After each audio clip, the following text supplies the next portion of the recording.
Hello Frances পুষ্টি আপনাদের সকলকে স্বাগতম। এবারের ফিফা উইন্ডোতে বা নভেম্বরের ফিফা উইন্ডোতে এএফসি এশিয়ান কাপ বাছাইয়ের ম্যাচ খেলবে ভারতের বিপক্ষে বাংলাদেশ। তার আগে বাংলাদেশ গুরুত্বপূর্ণ একটি প্রীতি ম্যাচে মুখোমুখি হবে নেপালের বিপক্ষে।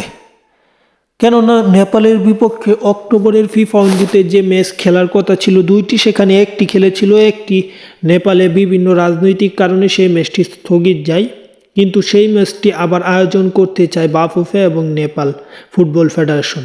সেই হিসেবে দুই দল মুখোমুখি হবে নভেম্বরেই, এবং আমরা মূলত এই ভিডিওর মাধ্যমে জানব বাংলাদেশ এবং নেপালের মধ্যকার ফিফা প্রীতি ম্যাচের সময়সূচি।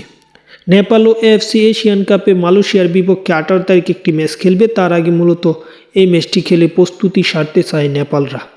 এই ম্যাচটি অনুষ্ঠিত হবে বলতে গেলে নেপাল এবং বাংলাদেশের মধ্যকার ম্যাচটি অনুষ্ঠিত হবে নভেম্বরের 13 তারিখ। নভেম্বরের 13 তারিখ 2025 বা 13ই নভেম্বর 2025 রাত 8টায় জাতীয় ফুটবল স্টেডিয়াম, যেটা সাবেক বঙ্গবন্ধু স্টেডিয়াম, সেই স্টেডিয়ামে অনুষ্ঠিত হবে। এই ম্যাচে অবশ্যই ফেভারিট হিসেবে বাংলাদেশ থাকবে, এবং এই ম্যাচে হামজা চৌধুরী অবশ্যই এখনই বাংলাদেশের জন্য খেলার জন্য প্রস্তুত হয়ে এসেছে, এবং সামির সুমো তিনিও চলে আসবে।